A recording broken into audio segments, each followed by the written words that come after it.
The house on the outskirts of town had always been an enigma. No one really knew who lived there, or if anyone did. It was just there, an old, crumbling structure that seemed to sag under the weight of its own secrets. Every time someone tried to take a look inside, something, or someone, made sure they turned away. Sometimes, it was the creaking of the floorboards or the faintest whisper of a voice. Other times, it was the terrifying feeling of being watched, even though no one else seemed to be around. It wasn't until a late autumn evening that someone finally decided to enter. Thomas had heard the rumors his whole life. He grew up in the town just a few miles away, and like most of the other kids, he would dare his friends to go near the house. None of them ever followed through. The stories were too real, too vivid in their terror. The house was cursed, some said. Built on land where things that shouldn't be, were buried. Others whispered that it was haunted by the spirits of those who had died in the house, people who had vanished, or worse, people who had been taken by something darker. When Thomas was older, his curiosity only grew. He had to see for himself. He wasn't a superstitious person, and the idea of a haunted house seemed silly to him. What were ghosts anyway? Just the remnants of old memories clinging to the world of the living. He didn't believe in the supernatural. But as he walked the familiar road, his heart rate quickened. A knot twisted in his stomach. He hadn't realized how much the house loomed over him, even from a distance. There was a faint haze around it, a thickening of the air that seemed to pull at him, tugging his very soul. The wind, usually so crisp in autumn, felt heavy. The trees around the house swayed but didn't make a sound. It was as if the world itself was holding its breath. Thomas stepped forward, moving toward the broken iron gate that marked the entrance. His sneakers crunched the dry leaves beneath him, and for a moment, he thought he heard a rustle behind him. But when he turned, there was nothing there. Nothing but the dark horizon stretching out into the night. He pushed open the gate with a screech that seemed to reverberate through the stillness. It was more than the sound of metal scraping against metal. It was a cry, an invitation, an omen. The house greeted him with its silence. He walked up the cracked pathway, avoiding the broken stones that jutted out of the ground like jagged teeth. The front door was slightly ajar, as though it had been waiting for him. Without thinking, he stepped inside. The air was cold and stale, the smell of mildew and rot clinging to every corner of the house. Dust covered everything, the furniture, the pictures on the walls, even the stairs. Everything felt untouched. Frozen in time. But that was impossible, wasn't it? People had lived here once. The house couldn't have been abandoned forever. The wooden floor creaked under his weight as he ventured deeper inside. The silence was deafening.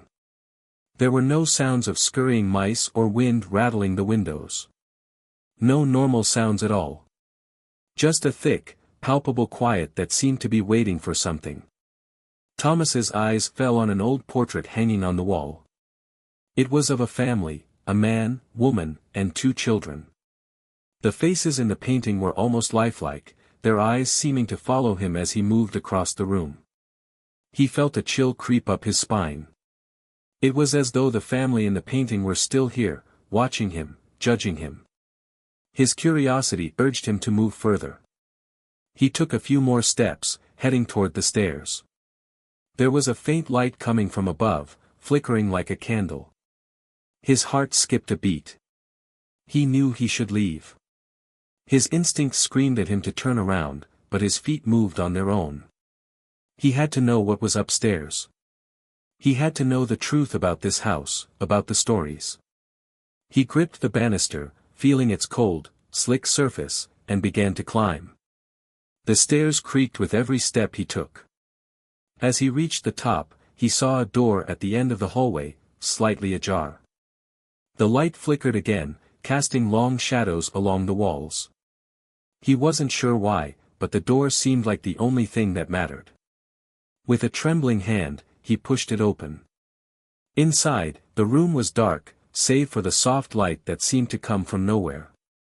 The walls were lined with shelves filled with old books and knickknacks, all coated in a thick layer of dust. But in the center of the room was what caught his attention, a large, antique mirror, standing on its own against the far wall. The glass was cracked, but the reflection was still there. A pale, distorted version of the room.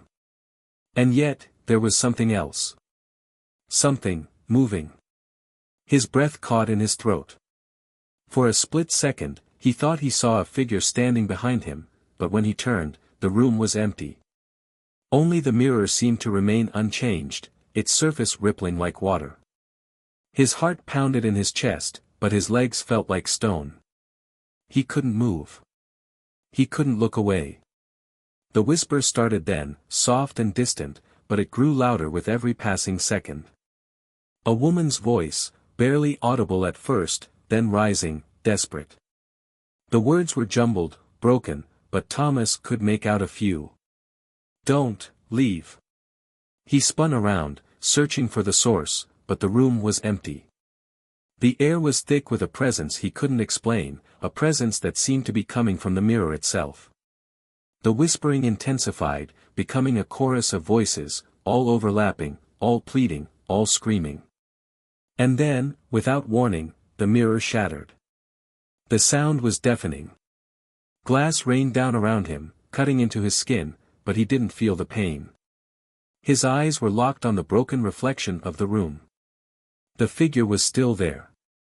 It was moving now, stepping out of the shards of glass.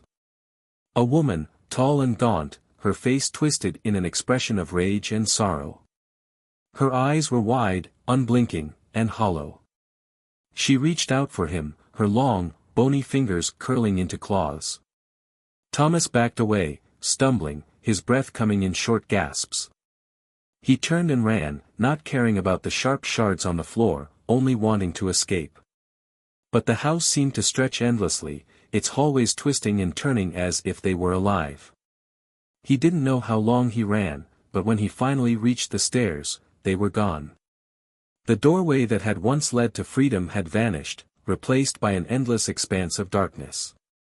Thomas's heart was hammering in his chest, the pulse loud in his ears. Sweat clung to his skin, and his breath came in ragged gasps as he searched the now endless hallway. It was impossible. He had just been at the top of the stairs, he knew he had, but now, it was as though the house itself had twisted and reshaped itself, trapping him inside.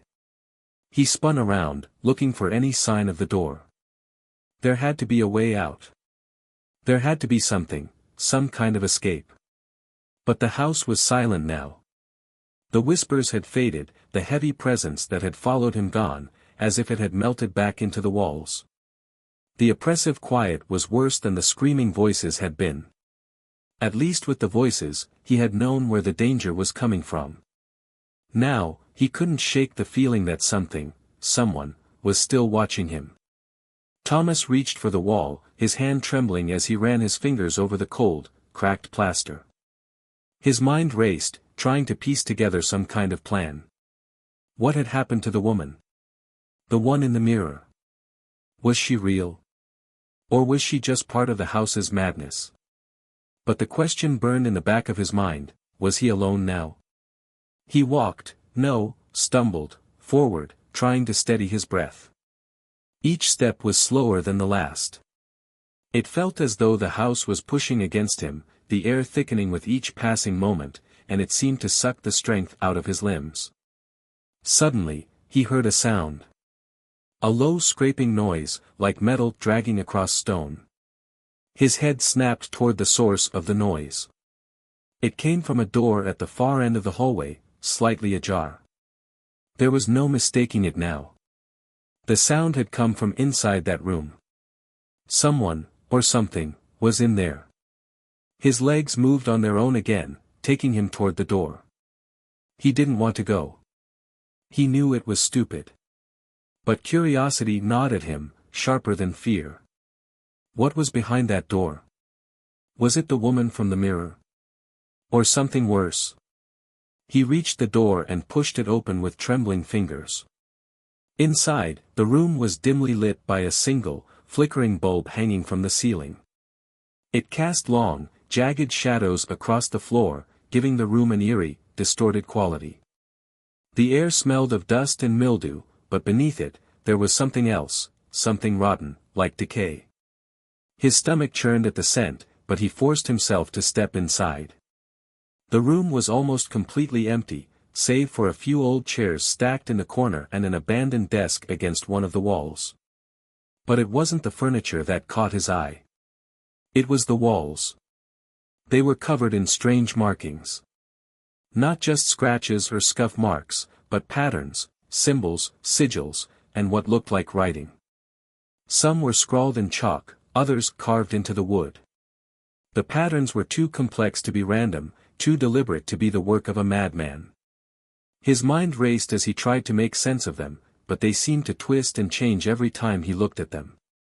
He blinked, and they were different. They shifted, like the house was playing tricks on him. Thomas stepped closer to one of the walls, his hand outstretched. He felt an almost magnetic pull toward the symbols, like they were calling to him. He was just inches away from touching one when he heard it, the scraping sound again. Louder now. It was coming from behind him. He whipped around, but no one was there. The room was still, silent. And yet, he felt the unmistakable sensation that he wasn't alone. His breath caught in his throat. He turned back to the wall, his pulse quickening. A large, jagged crack ran through the center of the wall, splitting the markings in two. Something alive, was behind that crack. He could feel it now. It was waiting for him. With a force he didn't even understand, Thomas reached forward and pushed at the crack. The wall groaned in protest, but it gave way, crumbling beneath his touch. His eyes widened as the crack expanded, revealing a dark opening in the wall. He couldn't see what was inside, but he knew he had to go closer. He stepped forward, his feet heavy. As he crossed the threshold, something strange happened. The air in the room grew thick again, and the temperature plummeted. His breath fogged in front of him, and a chill crept up his spine. He was no longer alone. Before him, in the darkness, he could see the faint outline of something moving, something tall, shrouded in shadow. He couldn't see its face, but he knew it was there. Watching him. He took a step back, his body frozen in terror.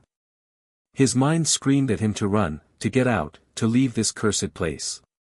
But his feet stayed rooted to the floor, drawn in by an unseen force. The shadow moved closer, and for the first time since entering the house, Thomas could hear its breath, slow, ragged, almost too quiet to hear. The air grew heavy, oppressive. His chest tightened as the shadow stepped fully into the dim light. It was the woman from the mirror. Her face, twisted in anger, was even more horrifying in the light. Her skin was stretched tight, pale and bruised, as if it had been hollowed out and pulled too far. Her eyes were black, empty sockets where the color had long since drained. Her mouth was open in a silent scream, and yet there was no sound. Thomas's throat went dry. His legs threatened to buckle beneath him, but he couldn't look away. The woman's gaze locked onto his, and in that moment, he understood. She wasn't here to torment him. She was here to use him. To drag him into whatever nightmare this house had become. A low, raspy voice echoed in his mind, no words, just an overwhelming sense of need, desperation, as if the woman was begging him to understand. He didn't know what she wanted, but he knew one thing, he had to get out. Now. With a final surge of adrenaline, Thomas spun around and ran back toward the door, his mind focused solely on escape. But the moment he reached the hallway, it was as if the house had shifted again. The walls closed in around him.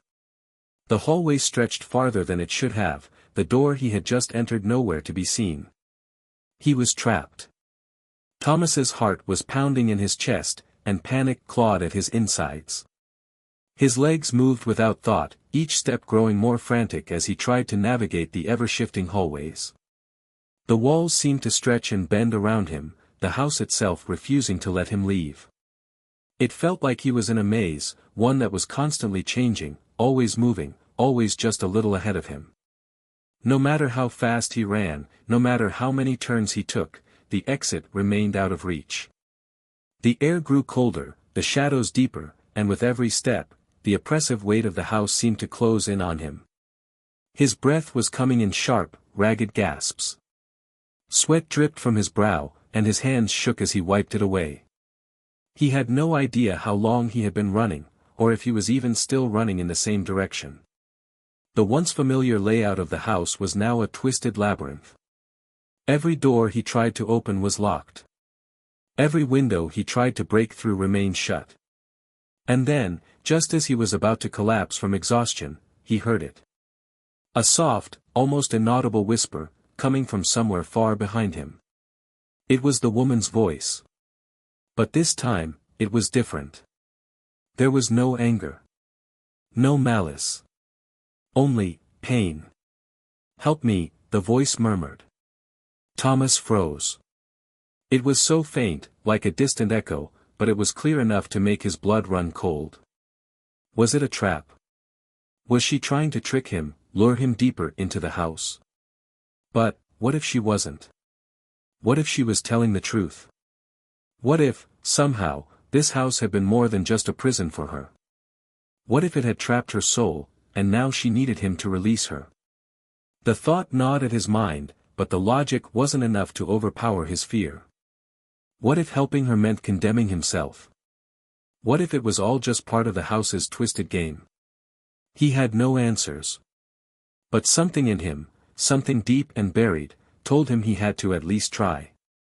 The whisper came again, more urgent this time. "Help me, please, don't leave me." He had no choice. He had to find the source of the voice. It was the only way out. Thomas turned and started running again, following the faint, haunted words. He couldn't tell if they were getting closer or farther away, but he kept pushing forward, every sense on high alert. The house grew darker with each step. The faint flickering light from the bulb had long since vanished, and now, he was running through complete darkness. His hands reached out in front of him, trying to find something, anything, that could guide him. Suddenly, his foot caught on something, and he stumbled forward, landing hard on the floor. His hands scraped against the cold wood, and he cursed under his breath, forcing himself to get back to his feet. He reached for the wall again, trying to steady himself, but as his fingers brushed against it, he felt something move beneath his touch. A door. It was small, barely noticeable, hidden in the shadows. But it was there. He turned the handle, and with a groan of protest, the door swung open. The room inside was almost pitch black, but there was something about the space that felt different from the rest of the house. A heavy, oppressive silence hung in the air, as if the room had not been disturbed in years. "Help me." The voice was right in front of him now, as if the woman was standing just beyond his reach. But when he stepped forward, there was nothing there. Only the cold, empty darkness.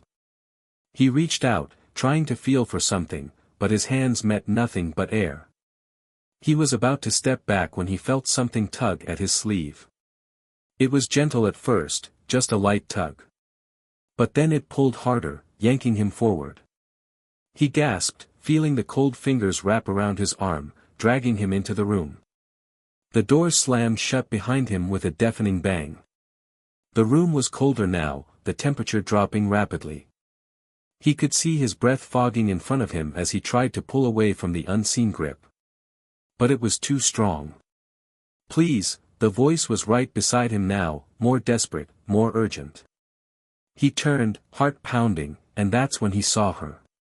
The woman. She was standing in front of him, her face just inches from his, her hollow eyes locked onto his. Her skin was ashen, stretched too thin, like a corpse that had been left to rot for too long. Her mouth opened, but no sound came out. Her face twisted, a grotesque expression of suffering and rage, but no words. And then, as if sensing his fear, the woman's face shifted. Her lips parted, and she whispered in a voice that made Thomas's blood run cold. "You shouldn't have come here. You never should have come." Before he could react, the room shifted. The walls began to close in on him, the floor beneath him cracking and splitting. The air grew thick and suffocating, like the house was swallowing him whole. He tried to move, to run, but the grip on his arm was too strong. He was trapped. The woman's hands moved, and he could feel the weight of her fingers around his neck. She wasn't choking him, but she was holding him in place, her icy grip sending a shiver of pure terror down his spine. She leaned in close, her mouth near his ear, and whispered, "You are part of it now." And then, everything went dark. When Thomas woke, he was no longer in the room. The woman was gone, and the oppressive cold had lifted. He wasn't sure how much time had passed, but the air felt lighter. The house was still, silent. The weight that had pressed on his chest was gone. His hands trembled as he reached up to touch his neck, where the cold fingers had been. But there was nothing. No mark. No sign that anything had happened at all. Except, he wasn't sure. Something was off. The house had changed again. The hallway he had entered was now unfamiliar. The walls, once cracked and decrepit, were now pristine. The house had repaired itself. But something darker lingered beneath the surface, something wrong. The house seemed to pulse around Thomas, as if it was alive. The air still felt heavy, thick with the remnants of something dark, something that hadn't gone away, even with the woman's absence. He stood in the hallway, his back pressed against the cold wall, staring at the unfamiliar surroundings. The house was different, too different. The wallpaper, once peeling and faded, was now pristine. The floors, cracked and uneven, were smooth and polished. The furniture that had once been left in disarray now stood neatly in place, as though it had been waiting for him. Something was wrong. Thomas took a slow, cautious step forward, his eyes scanning the hallway. There was no sign of the woman anymore. No cold grip on his arm, no whispers in the air. But the feeling of being watched had only grown stronger. It was almost as if the house itself was watching him, listening to him. His breathing quickened again as he moved down the hall. It was as if he couldn't get away from the feeling that something was about to happen. His instincts screamed at him to turn back, to run out of the house before it was too late. But there was nowhere to go. The walls had closed in around him. The hallway stretched on endlessly, like a tunnel leading to nowhere. He reached the end of the hallway and found another door, a door he was sure hadn't been there before. It was old, wooden, with tarnished brass hinges. There was no handle, just a faint impression of one as if it had once been there but had long since vanished. His hand hovered over the door, hesitation flooding his veins. He didn't want to open it, but at the same time, he couldn't help himself. Something urged him forward. He had to know what was behind that door. As his hand grasped the doorknob, he felt a jolt of electricity race up his arm. The door groaned as it creaked open, revealing another room, this one smaller, dimly lit, and filled with the unmistakable scent of decay. The room was empty, except for a single object sitting in the center. A large, ornate mirror, the same kind of mirror he had seen before in the other room with the woman. The moment Thomas stepped into the room, the door slammed shut behind him. He spun around, panic rising in his chest, but it was locked. No escape. And then, slowly, the mirror began to move. At first, Thomas thought it was just his mind playing tricks. The mirror, covered in dust, seemed to shimmer, just a faint distortion, like a trick of the light. But then, it grew stronger. A figure appeared in the glass, at first indistinct, but quickly becoming more defined. The woman. The same woman from the mirror, standing in front of him once more, only this time she wasn't just a reflection. She was in the mirror, but she was real. Her face was twisted in agony, her mouth silently mouthing something. Her eyes were wide, pupils dilated in terror, and her hands pressed against the glass, as if begging to be freed. Thomas could feel her presence again, just as strongly as before, but this time, it wasn't a cold grip on his arm. This time, it was in his mind. The house was inside him, crawling under his skin, feeding off his fear. He didn't know why, but he reached for the mirror. His fingers brushed the cold surface, and the instant they made contact, the glass shifted. It wasn't just a reflection anymore. The mirror became a window. The woman's face pressed closer to the glass, her distorted features just inches from his own. Her lips parted, and this time, Thomas heard her voice. "No escape. No escape. We are all here." The words echoed in his mind, crawling deeper and deeper until it felt like they were ripping apart his sanity. He pulled his hand back, his breath coming in short, shallow gasps, but the mirror didn't stop. It pulled him in. The edges of the glass seemed to warp, like liquid, bending in on itself. It was a vortex now, drawing him closer, as if the woman's voice was pulling him in. "No. Get away from me." Thomas screamed, stumbling back, but his body felt heavy, like the house itself was holding him in place.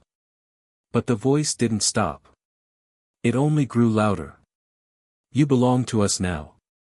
The house owns you." The glass rippled again, and Thomas felt something cold brush against his face. The mirror no longer reflected him, no longer reflected anything. It had become a portal. The room around him began to blur, the walls disintegrating, the air thickening, and for a brief moment, he saw it, a vision of himself, trapped within the house, surrounded by hundreds of other faces, twisted, tortured souls, each one screaming, their eyes pleading, their mouths gaping, but no sound coming from them. The mirror was a prison. A prison for anyone who dared to step inside, and once you did, you were never leaving. He snapped back to reality, gasping, his hands shaking. He stumbled backward, his mind in turmoil. No. This couldn't be happening. This was just the house playing tricks on him, just his fear making him see things. The house wasn't alive. It couldn't be. But the mirror. The mirror was no longer just a reflection. He saw it now. The house wasn't just a house. It was a trap. A prison. A place where the souls of the lost were kept, where they were forced to live out their torment for eternity. And as the last remnants of sanity slipped away from him, Thomas realized something else. He was one of them now. With a scream, he backed away, running toward the door. But it wouldn't open. His hands shook as he pounded on it, desperate to escape, but it wouldn't budge. There was no way out. The walls closed in. The floor beneath him began to twist and bend. He could feel the house claiming him. The woman's voice came again, soft and almost soothing now. "We are all here.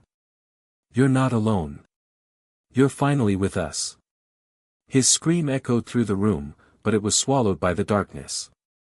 The last thing Thomas saw before the house fully consumed him was his own reflection, now twisted and tortured, locked in a mirror, just like the others.